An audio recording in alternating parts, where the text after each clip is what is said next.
Moco Buku Channel. Kontestasi politik, ekonomi, ruang publik, ideologi, dan konglomerasi media. Dalam bagian ini akan dibahas berkaitan dengan persinggungan konteks peristiwa-peristiwa konstruksi, teks wacana, berita politik, Pilkada DKI Jakarta 2017.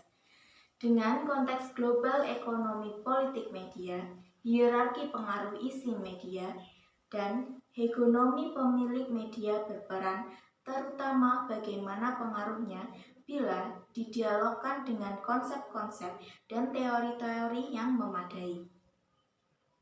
Hasil temuan kajian buku telah menunjukkan adanya faktor-faktor yang mempengaruhi narasi-narasi, konstruksi teks wacana berita dalam kontestasi politik di ruang redaksi pemberitaan iNews TV dan Metro TV terhadap proses-proses produksi teks berita politik Pilkada DKI Jakarta 2017 yang diklasifikasikan ke dalam 4 faktor kontestasi meliputi kontestasi politik, kontestasi ekonomi, kontestasi ideologi, dan kontestasi ruang publik atau public sphere.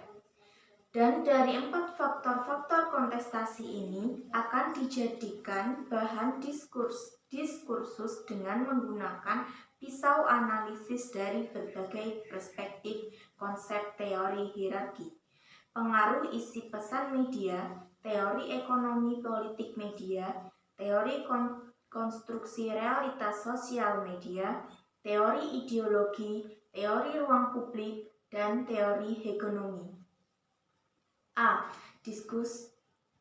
Diskursus kontestasi politik.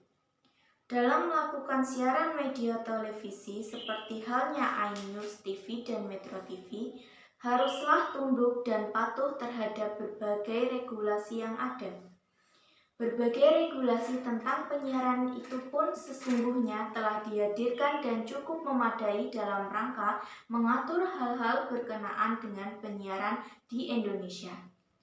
Namun demikian, praktik di lapangan menunjukkan berbagai lembaga penyiaran televisi swasta, khususnya termasuk di dalamnya iNews TV dan Metro TV, seringkali melakukan indikasi pelanggaran.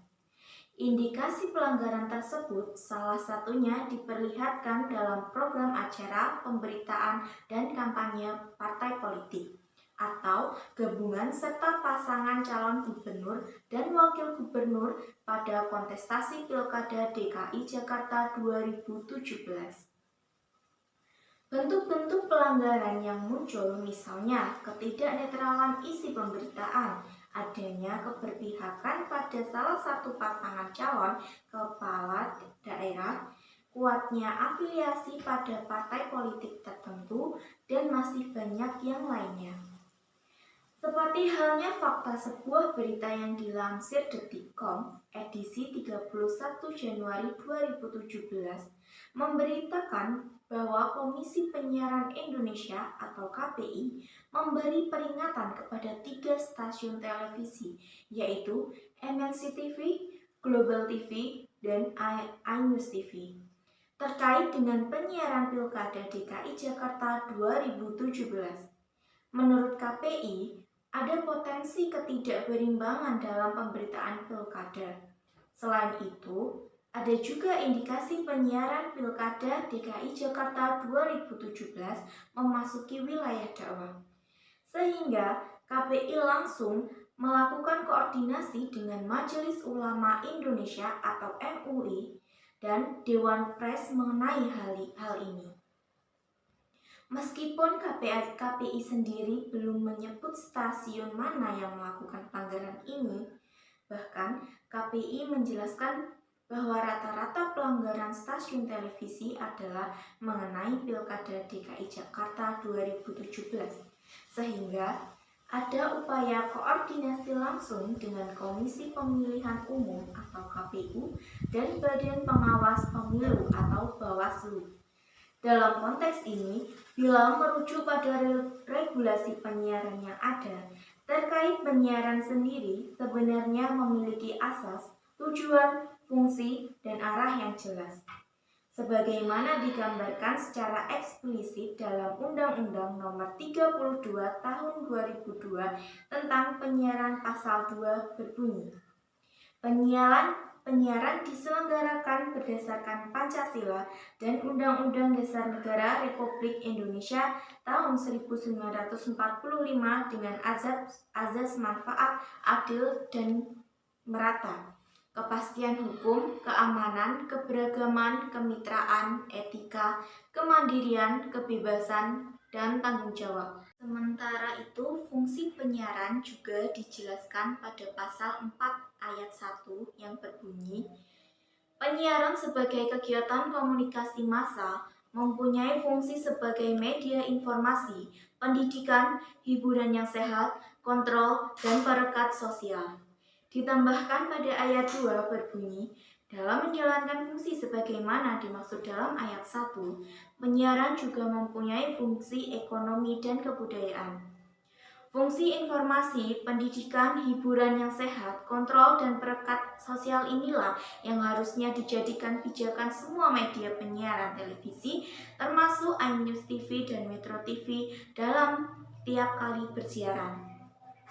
Adapun arah dari penyiaran sendiri, sebagaimana diatur dalam Undang-Undang Nomor 32 Tahun 2002 tentang penyiaran pada pasal 5 berbunyi, penyiaran diarahkan untuk A. Menjunjung tinggi pelaksanaan Pancasila dan Undang-Undang Dasar Negara Republik Indonesia tahun 1945. B. Menjaga dan meningkatkan moralitas dan nilai-nilai agama serta jati diri bangsa. C. Meningkatkan kualitas sumber daya manusia. D. Menjaga dan mempererat persatuan dan kesatuan bangsa. E. Meningkatkan kesadaran, ketaatan hukum, dan disiplin nasional. F. Menyalurkan pendapat umum serta mendorong peran aktif masyarakat dalam membangun nasional dan daerah serta melestarikan lingkungan hidup. G. Mencegah monopoli kepemilikan dan mendukung persaingan yang sehat di bidang penyiaran. H. Mendorong peningkatan kemampuan perekonomian rakyat, mewujudkan pemerataan dan memperkuat daya saing bangsa dalam era globalisasi. I. Memberikan informasi yang benar, seimbang, dan bertanggung jawab.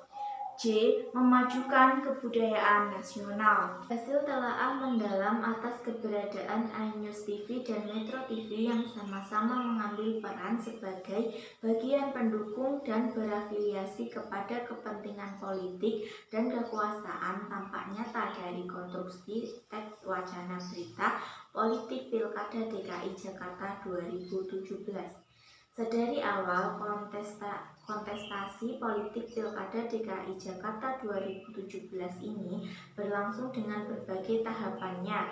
Pada putaran pertama dengan 3 paslon yang ikut menjadi kontestan, yaitu paslon nomor urut 1 AHY Silvi, paslon nomor urut 2 Ahok Jarot, dan paslon nomor urut 3 Anis Sandi.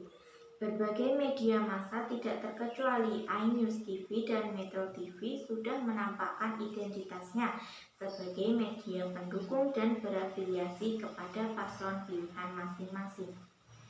Pilihan politik identitas dengan bentuk politisasi agama diperlihatkan oleh masing-masing redaksi pemberitaan baik iNews TV maupun Metro TV, terutama ketika terjadi gelombang aksi demo berjilid-jilid baik demo 311,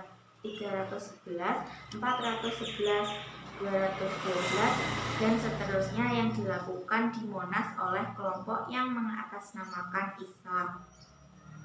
Umum diketahui publik pemicu aksi demo berjilid-jilid tersebut karena adanya dugaan penodaan agama yang dilakukan oleh calon gubernur petahana atau incumbent Basuki Cahayapurnama Ahok terkait ucapannya soal surat Al-Maidah 51 di Kepulauan Seribu.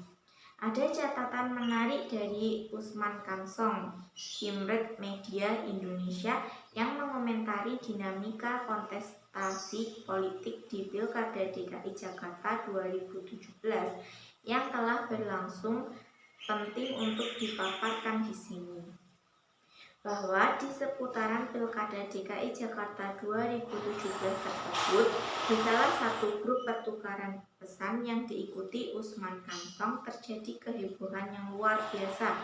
Karena ada yang mengunggah tulisan yang konon katanya ditulis oleh E.F. Saifullah Fatah. E.F. Saifullah Fatah sendiri merupakan konsultan politik paslon penantang nomor urut 3 Anies Sandi. Dalam tulisan itu, E.F. Saifullah Fatah kurang lebih mengatakan janganlah kita cengeng dengan politisasi di Pilkada DKI Jakarta, karena Pilpres Amerika terutama ketika Kennedy dan Nixon bertarung juga mempolitisasi agama. Tulisan E.F. Saifullah Fatah itu viral di media sosial. Kita tahu praktik penggunaan politik identitas di Pilkada DKI Jakarta 2017 begitu nyata adanya. Tak lama kemudian, satu persatu di grup pertukaran pesan instan messenger berupa WhatsApp tadi mengunggah foto buku God Strategy, How Religion Become a Political Weapon in America. Karangan David Domke dan Calvin Joy 2010. Buku ini seolah melegitimasi tulisan E.F. Saifullah Fatah yang menjadi bahan diskusi peserta di grup. Usman Kansong jadi penasaran, apa betul di negara kampiun demokrasi itu agama dipakai sebagai senjata politik untuk menyerang rival? Kalau ya, seperti apa agama digunakan sebagai senjata politik? Usman Kansong lantas kemudian mendatangi toko buku Kinokuniya Plaza Senayan Jakarta untuk memesan buku itu. Karena Kinokuniya mesti memesannya dari Amerika, Usman Kansong baru mendapat buku itu sekitar sebulan kemudian. Betul bahwa di Amerika politisasi agama menjadi strategi yang oleh Domke dan Coe sebagai the good strategy untuk menggambarkan bagaimana agama digunakan dalam politik di Amerika Serikat. Domke dan Co mengutip pidato pelantikan Presiden Barack Hussein Obama. We know that our patriarchal heritage is a strength, not a weakness. We are a nation of Christian, Muslim, Jews, and Hindus, and non-believers. Domke dan Joy juga mengutip pidato John F. Kennedy yang sangat terkenal pada September 1960. I believe in American where the separation of church and state is absolute, where not Catholic prelate will tell the president so he be a Catholic how to act, and no Protestant minister will tell his parishioners for whom to faith. Dari pidato Obama dan Kennedy tersebut tergambar bahwa agama digunakan sebagai strategi politik dalam konteks demokrasi, kesetaraan, dan keberagaman, juga sekularisme. Penggunaan agama dalam konteks politik semacam itulah yang menyebabkan Barack Obama yang punya darah Muslim dalam dirinya serta John F. Kennedy yang minoritas Katolik bisa menjadi presiden di Amerika yang mayoritas penduduknya beragama Protestan. Dalam konteks Kennedy versus Nixon, ada pertanyaan menarik Nixon yang membuktikan bahwa tidak ada penggunaan agama sebagai senjata politik. Setelah kalah dari Kennedy, sebagai ajudannya P.T. Flanagan, Nixon berkata, "PT, here's one thing we can satisfied about. This campaign has led to raise forever the issue of a candidate's religion in presidential politics. But for me, perhaps but good for America." Saya menemukan pernyataan Nixon itu di buku Paul Johnson berjudul A History of the American People. Buku yang dibeli Usman Kansong di Museum Afro-American History di Washington pada 2018. Penolakan penggunaan agama sebagai identitas juga terjadi pada Pilpres Amerika 2018. Ketika itu Barack Obama dan John McCain bersaing merebut kursi presiden Amerika Serikat. Dalam sebuah kampanye, seorang ibu pendukung McCain menyebut Obama Arab, Muslim, dan teroris. McCain menjawab, "Tidak, Bu, Obama bukan Arab, bukan pula teroris. Kita tidak perlu menebarkan kebencian seperti itu. Dia adalah warga negara Amerika Serikat yang baik dan memiliki perbedaan konsepsi dengan saya. Dan itulah mengapa kami berkompetisi dalam Pilpres kali ini." Adegan McCain ini banyak dikutip media atau pakar untuk menunjukkan bahwa tidak ada penggunaan agama di Pilpres Amerika. Bagaimana dengan Trump? Ketika mengikuti fellowships dari East West Center, Usman Kansong mendapat kuliah dari Profesor Christopher Kapp di Macalester University, Minneapolis, Minnesota, Amerika Serikat. Profesor Kapp mengatakan Trump mengabaikan civil religion, tetapi cenderung sektarian. Dengan perkataan lain, Trump menggunakan politik identitas, termasuk politisasi agama. Usman Kansong kemudian menulis hasil kuliah Profesor Kapp untuk media Indonesia dengan judul Trump and Civil Religion. Civil religion ialah terminologi yang diintroduksi sosiolog agama Robert N. Bellah. Simpelnya, civil religion ialah nilai-nilai Amerika seperti pluralisme, demokrasi, sekularisme, dan kesetaraan. Setiap hari, Usman Kansong melaporkan kegiatan fellowship-nya melalui media Indonesia. Suatu ketika, staf Kadubes Amerika di Jakarta mengirim pesan kepada Usman Kansong bahwa kantornya menerjemahkan tulisan-tulisannya itu ke bahasa Inggris dan mengirimnya ke Washington. Tampaknya dari panjang lebar paparan Usman Kansong di atas, kuliah dari Profesor Christopher Kapp di Macalester University, Minneapolis, Minnesota, Amerika Serikat terkait yang mengabaikan civil religion, tetapi cenderung sektarian yang dipraktikkan calon presiden Donald Trump dengan menggunakan politik identitas, termasuk politisasi agama itu lebih tepat dan sejalan dengan situasi dan kondisi kontestasi politik Pilkada DKI Jakarta saat itu.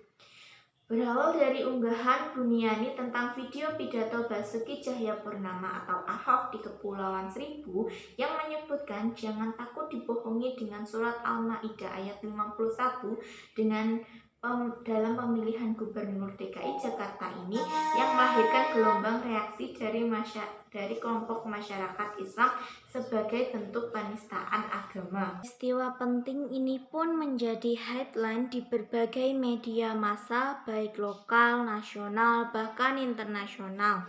Tidak jarang pemberitaan media massa terjadi pro dan kontra. Aksi dukung-mendukung tampak terang benderang dipotret oleh media massa dengan upaya melegitimasi peristiwa penistaan agama. Namun ada pula yang dijadikan sebagai upaya mendelegitimasi media satu dengan lainnya. Politik identitas dengan mempraktikkan politisasi agama di ruang redaksi pemberitaan televisi ini nyata dilakukan oleh iNews TV dengan terus-menerus memproduksi teks wacana berita aksi demo jilid 311, 411, dan 212 yang ditayangkan dalam berbagai program acara berita. Tetapi justru berbanding terbalik dengan Metro TV yang tidak banyak mengambil tagline aksi demo berjilid-jilid terkait dugaan penodaan agama yang dilakukan calon gubernur petahana atau incumbent Basuki Cahayapurnama sebagai sumber produksi teks wacana berita. Dalam konteks inilah penodaan agama yang diproduksi berbagai media massa dan dikonsumsi oleh publik menemukan ruangnya. Derasnya informasi pemberitaan aksi demo jilid 311, 411, dan 212 tentang penistaan agama oleh Ahok menjadi faktor pendorong kuat publik muslim bergerak di mana-mana sebagai gerakan ekstra parlemen. Tampaknya relasi masyarakat, agama, dan media menjadi fakta yang tidak terbantahkan dalam kasus ini. Meminjam yang pernah dikatakan Carlos Alvarez pada 1992, in a way it supposes that religion can be successful on television only if it offers what people want, which presumes the trivialization and emptying out of content, di mana relasi antara media, masyarakat, dan agama, dikutip dari Vale 1992, dapat dilihat dari 1. Karakter plural dari masyarakat modern, 2. Peran media bagi masyarakat modern, dan 3. Sifat dasar media itu sendiri. Kasus tuduhan penodaan agama dalam bacaan Hendardi Setara Institut merefleksikan adanya modus politik identitas, dimaksud khususnya politisasi agama pada Pilkada DKI Jakarta 2017. Paling tidak akan menemukan 4 faktor determinan utama. Pertama, faktor kandidasi. Kandidat dalam pesta demokrasi di DKI Jakarta lalu merupakan faktor penting yang menjelaskan bekerjanya politisasi agama. Figur Basuki Cahayapurnama atau Ahok harus diakui merupakan sosok yang rentan menjadi objek penyingkiran politik berbasis suku dan agama karena secara given Ahok menjadi sosok minoritas jamak.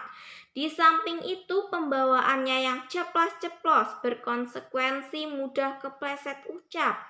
Maka, begitu Ahok keceplosan menyinggung Al-Maidah ayat 51, politisasi agama tak terbendung yang kemudian kita ketahui tak hanya mengalahkannya dalam kontestasi, tapi juga menjebloskannya ke penjara.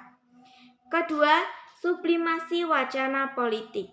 Wacana yang berkembang setelah peristiwa viralnya postingan potongan video Bumiani menunjukkan kecanggihan peluhuran wacana politik menjadi wacana keagamaan, bahkan nasionalisme.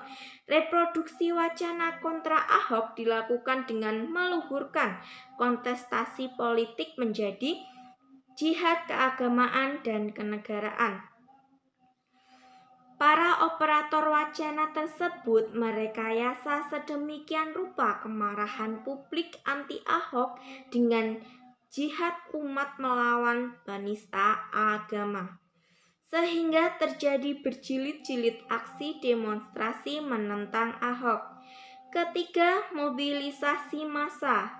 Pilkada DKI yang lalu unik karena mobilisasi massa pada akhirnya tidak hanya melibatkan pemilih setempat, tetapi juga menghimpun massa dari hampir seluruh masyarakat Indonesia yang belum pulih dari polarisasi pasca pemilihan presiden 2014.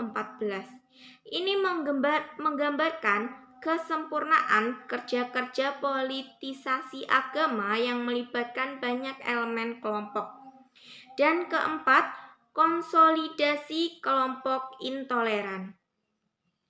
Kelompok-kelompok yang ikut bermain dan menjadi faktor determinan dalam Pilkada DKI Jakarta sebenarnya mulai berkonsolidasi sejak 1 dekade lalu. Hal ini ditandai dengan tingginya frekuensi tindakan vigilante yang sebagian besar melibatkan mereka sebagai aktor seperti dikonfirmasi oleh beberapa lembaga riset semisal Setara Institut dan Wahid Institute atau Foundation. Dalam Pilkada DKI Jakarta, mereka secara berkelanjutan melancarkan pengaruh dan tindakan intoleran kepada pemilih Jakarta seperti pengusiran pendukung kontestan lawan dari masjid, penolakan menyolati jenazah pendukung penista agama, penyebaran ancaman tentang neraka akibat kafir dan munafik, serta beberapa tindakan lain.